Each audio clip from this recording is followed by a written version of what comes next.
तो दूसरी ओर भारत में जीएसटी 2.0 रिफॉर्म लागू होने जा रहा है, जिसका मकसद टैक्स सिस्टम को आम आदमी के लिए सरल और कारोबारियों के लिए सुगम बनाना है। 56वीं जीएसटी काउंसिलिंग की बैठक में हुए अहम बदलावों से रोजमर्रा के तमाम सामान, सेवाएं, बड़े सेक्टर्स के टैक्स दरों पर गहरा असर पड़ेगा। और इसी विषय पर बातचीत करने के लिए हमारे साथ केंद्रीय मंत्री एसपी सिंह बघेल जो जुड़े हैं। सबसे पहले एसपी सिंह बघेल जी, बहुत स्वागत है आपका इंडिया न्यूज पर। और सर, मेरा पहला सवाल आपसे यहाँ पर यही है कि जीएसटी के दरों में जिस तरीके से भारी कटौती की गई है, दीपावली से पहले जनता के लिए किस तरह से इसे एक बड़ी सौगात के रूप में देखा जाए?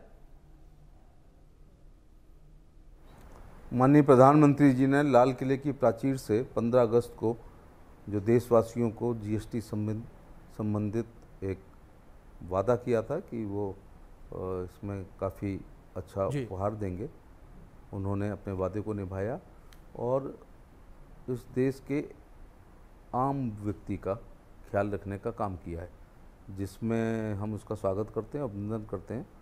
तमाम चीज़ें जो 18% थी, 5% थी, 12% थी, कुछ नील हो गई हैं, कुछ 18 से 5 हो गई हैं, 12 से 5 हो गई हैं। तो ये देखा गया है, देश की आत्मा को ध्यान में रखा गया है।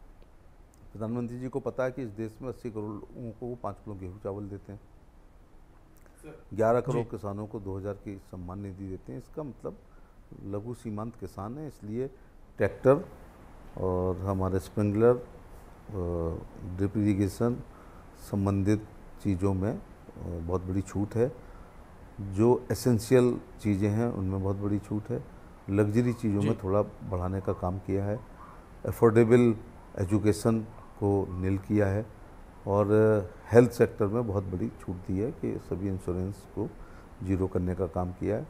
कुछ जीवन रक्षक 33 दवाइयाँ हैं, उनको जीरो करने का काम किया है।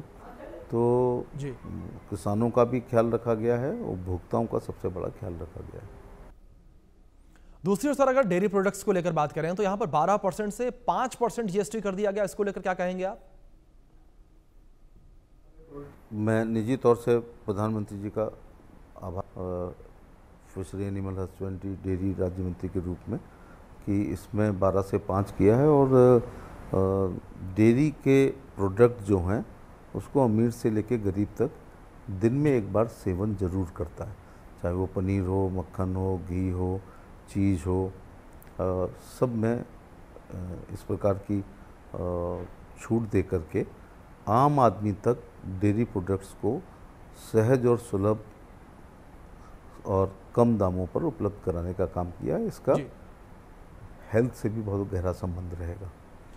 दूसरी ओर सर, अगर विपक्ष को लेकर बात करें, कांग्रेस को लेकर बात करें, तो कांग्रेस नेता जयराम रमेश ये कह रहे हैं कि जीएसटी को लेकर राहुल गांधी ने कहा था कि गलत तरीके से जीएसटी लागू किया गया है और उन्हीं के कहने पर मोदी सरकार ने जीएसटी दरों को वापस लिया है।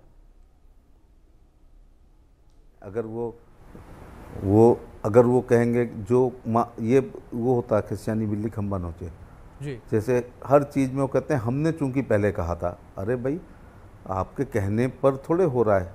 कल को वो कुछ भी कहेंगे तो वो थोड़े बात मानेंगे। जब हो जाता है तो उसका श्रेय केवल इस बात का लेकर के कि वंस अपॉन ए टाइम हमने इसको रेज किया था या डिमांड की थी। इसको कभी ऐसा भी कह दें कि धारा 370 ख़त्म होने के लिए हमने कभी कहा था, राहुल गांधी कहें इसलिए प्रधानमंत्री ने कहा, या 35A को हमने समाप्त करने को कहा, इसका भी श्रेय लेना, या 3 तलाक को समाप्त करने के लिए हमने कहा इसलिए प्रधानमंत्री ने। दम हो तो फिर इनका श्रेय भी लेने का प्रयास करें। बिल्कुल बघेल जी, एक बड़ा फैसला है ये और इस पर आरोप प्रत्यारोप का दौर लगातार चलता रहेगा। लेकिन फिलहाल बहुत शुक्रिया आपका जुड़ने के लिए, अपना कीमती वक्त इंडिया न्यूज